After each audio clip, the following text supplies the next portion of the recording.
Okay, for Yom Kippur, I am doing a pre recorded video because I will be busy.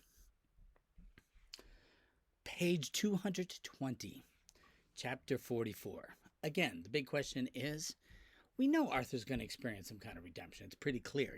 Books don't like unhappy endings, but to what extent is he really going to be redeemed? And I think how the father keeps coming up so much, is he going to redeem the spirit of his father too? How deep is this going to go? That's my question. All right. Unfortunately, Arthur had no luck asking Officer Billy for help with the landlord either. He wasn't sure why he even bothered. He should have known better. He called the officer when he got home after paying off his sister to keep quiet with a box of good and plenty candy he had been saving. He'd hoped Officer Billy would still be at work, even though it was just after 5. As usual, she answered on the first ring, but she sounded annoyed by his phone call, especially when he told her he'd run into the landlord at Mr. Hampton's old garage. And why were you at the garage, Arthur, in the first place? Mr. Hampton's possessions aren't your concern. We have discussed this already. Well, then whose concern are they? Arthur was surprised by his boldness. Officer Billy sighed loudly. I don't know. I told you these situations take a long time. Family members have to be located. The court might need to get involved. But what if the landlord sells? Well, what if the landlord sells what's in the garage? What if the landlord throws it out? Arthur knew he sounded kind of crazed and desperate. I don't think he cares about Mr. Hampton's things at all. I'm surprised you do, Arthur, said Officer Billy. Arthur ignored her and just kept going. Could you at least talk to Judge Warner?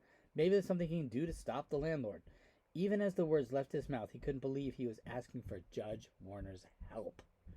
The same judge would have put him in juvie 4 months, maybe even years, if it had been up to him. But judges could make rulings about things, couldn't they? That's what they did in movies. Arthur knew he was grasping at straws, but he was out of ideas. I'll look into it. That's all I'm promising. I'll be speaking to the judge soon about your probation hours and what we're going to do about them. I'll see what he says. In the meantime, stay out of trouble, Arthur.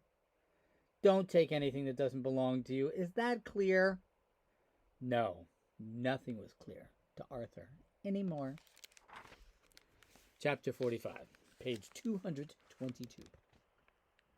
You're trying to save what? Arthur's mom asked, looking confused.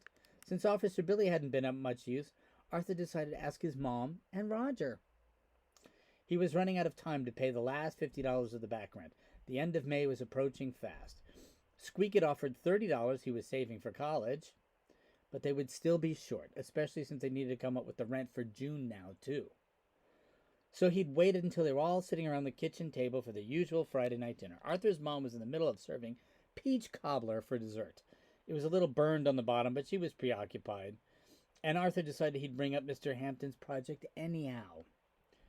I'm trying to save something Mr. Hampton was working on before he died, Arthur said, just to get things started. He didn't say it was supposed to represent heaven, or that it was made out of junk. He described it as gold and silver sculpture, built with a lot of different objects. It only fills half the garage, he said, and it's really spectacular. Arthur's mom looked up from cutting the peach cobbler. I don't know Mr. Hampton was an artist. I thought he was just a junk collector. Well, some of the junk was for his sculptures.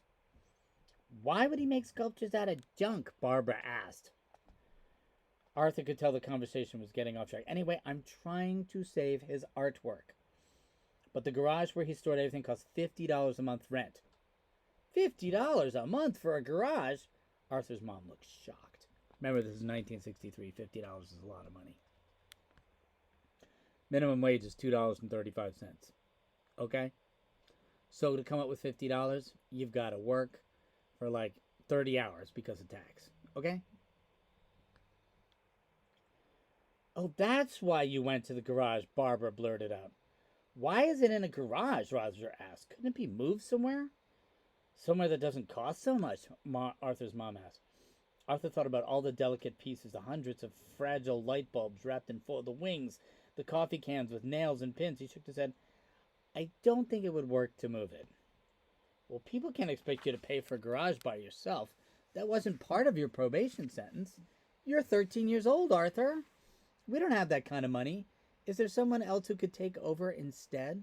Officer Billy, said Mr. Hampton, said some family in South Carolina. Arthur could feel his frustration growing. Why didn't anybody get what he was saying? I'm the one he put in charge of everything. I'm the only one who really knows what it is. Boom. That is a majorly quotable line. And there is a moment of Arthur's redemption. He's the only one who really knows what it is. So I keep wondering, I keep asking myself, what moment did Arthur really cross over a line into being redeemed? I think somewhere where he was with Mr. Hampton and getting to know the meaning of the sculpture. When he heard his stories about having a vision of heaven and order in the midst of seeing chaos and war and death and destruction. And how I think maybe the moment he said, it'd really be easy to build a sculpture of hell, but it's not easy to build a sculpture of heaven because of the perfection and a lot of reasons. So, yes, I'm the only one who really knows what it is, says Arthur. Boom. Okay. He could see his mom giving one of her warning looks, but he didn't stop. I've worked on it for months. Every Saturday, that's what I did. I worked on collecting things and making things for it in the snow and the rain and everything. And if people don't get what it's supposed to be, how important it is, it'll probably go and throw it out before anybody can say anything. Arthur regretted saying all this. A hurt look passed across his mom's face as she stood up from the table and walked straight out of the kitchen. Barbara's mouth was a little "oh." Roger looked confused by the whole scene. Arthur wasn't sure how much of the story his dad's hat and the brick he knew. And honestly, the connection hadn't crossed Arthur's mind until it was too late. He just said the first thing that came into his head, which a lot of times was a mistake. I better go see where Mom went, he mumbled, feeling his face get warm as he slowly got up from the table. You're in big trouble, said Barbara. Oh, shut up. Arthur found his mom upstairs, sitting on her bed, holding a box of tissues in her lap. Her neck and cheeks were bright red. She always broke out in these kind of blushes when she was upset, and Arthur felt like a jerk. I'm sorry, Mom. I didn't mean what I said. I wasn't talking about throwing out Dad's things. That's not what I meant. It sounded like that's what you meant. It wasn't. I was just trying to talk about Mr. Hampton's work. Nobody was listening. I was listening. I heard everything you said, Arthur. But you can't save everything, Artie. Sometimes in life you have to let things go. That's all I was doing with your dad's things. I was trying to let go of some things and start over. Maybe I didn't do it the right way. Maybe I wasn't trying to hurt you or Dad. I loved him just as much as you did, you know. She looked at him, her eyes welling in tears. He couldn't stand seeing his mom cry. Okay, I get what you mean. But I really can't let go of the stuff with Mr. Hampton. I promised. I promised him I wouldn't. And people expect you to save his artwork all by yourself, Arthur? Arthur shrugged. I just can't believe that would be true. It is, Mom. Well, all right. Then here, reaching into a tissue box and up, she pulled out 2 wrinkled $10 bills. You can have your birthday money early. If it's up to you, you want to use it for the garage. You keep my birthday money in a Kleenex box, Mom? Why?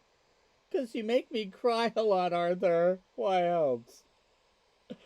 And a small smile scrubbed across her face. And that way, I never forget where it is. For some reason, this made both of them crack up. Wow, so I'm just going back for a second.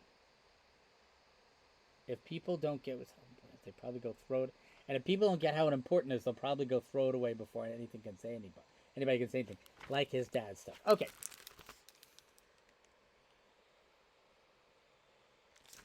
Coffee cans. The 6th most important thing. Even though they had now enough cash to cover the back rent with Arthur's birthday money, Squeak's college money, and Groovy Jim's $50, they still needed to pay for June. And what would happen after that? Arthur knew they couldn't keep renting the garage forever. So where would Mr. Hampton's work go? School was impossible. In his notebooks, Arthur made lists of questions he'd wish he had asked Mr. Hampton. He tried to come up with ways he could earn money just to pay the rent. He sketched wings and stars all over his books. It was a good thing there was a couple more weeks of school left and the teachers weren't giving out much work, because he probably would have failed everything. In the middle of earth science one afternoon, Mr. C asked him questions about metamorphic rocks. Arthur looked up from his wing drawings and said, "I don't know, and I don't care." That was the truth. He didn't care about metamorphic rocks. All he cared about was Hampton's throne, which is sitting in a crummy garage and could be destroyed in days or weeks if he didn't find a way to save it. Of course, his comment got him sent straight to Vice Principal's office without passing go. It was while he was slouching one of the office chairs waiting that Mr. Hampton sent a message to him. Well, not a real message. A subliminal kind of message. Arthur was trying not to make eye contact with the secretaries who were giving him random, disapproving glares from their desks, when he noticed something familiar on the counter nearby. Most important thing number 6, coffee cans. He had collected dozens of them during the months they did work for Mr. Hampton. The sides were cut into strips, then the curved metal pieces were used like hinges to attach a cardboard angels to everything. Arthur could see Mr. Hampton's idea for him almost immediately. The coffee can in the office was decorated with red construction paper, and on the front, with not very neat printing, it said, "Donate to the Band Uniform Fund," with a bunch of musical notes written all over the paper, and atop there was a slot you could put the money. One of the secretaries noticed Arthur standing at the coffee can. She stood up and moved it off the counter, out of reach. "Don't you get any ideas, mister?" Sure, said Arthur. Arthur replied, hardly able to hold back the smile that was trying to slide across his face, because it was too late, he wanted to tell the secretary. He already had the idea that he needed. That is so beautiful. That is so beautiful.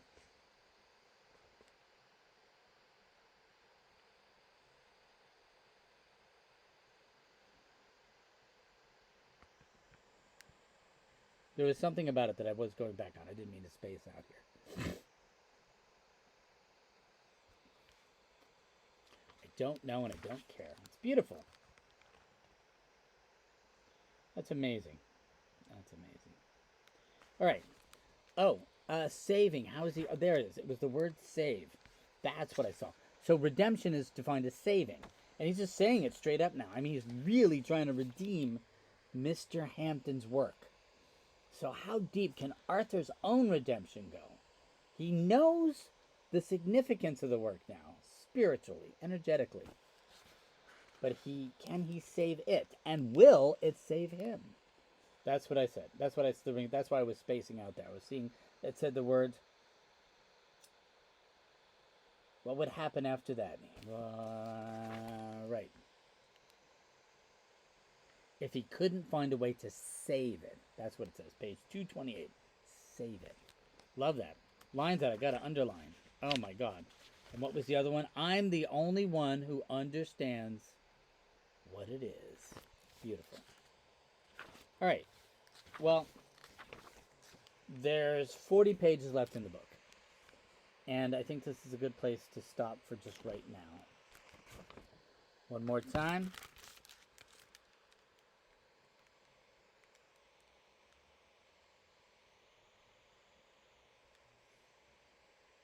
Sorry, it's a backwards camera. Okay. We will check in more on Arthur's redemption tomorrow. We'll be finishing the end of this book very soon. This is our last writing assignment on it. Do you know that? It's our last writing assignment on it. Woo! So, pretty after this, we're going to segue right into more historical fiction. Bing. I've been asking people to catch up on this one. If you haven't, you're not in trouble and you won't be left behind. I'm going to do the last 2 chapters just so you know where the story is at.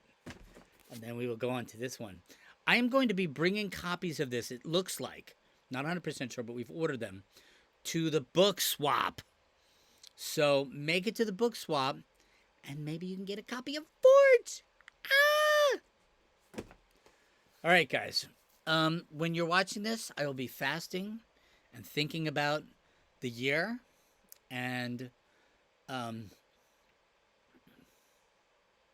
yeah, it's enough. All right, guys. I will talk to you tomorrow, 8:30 in the morning.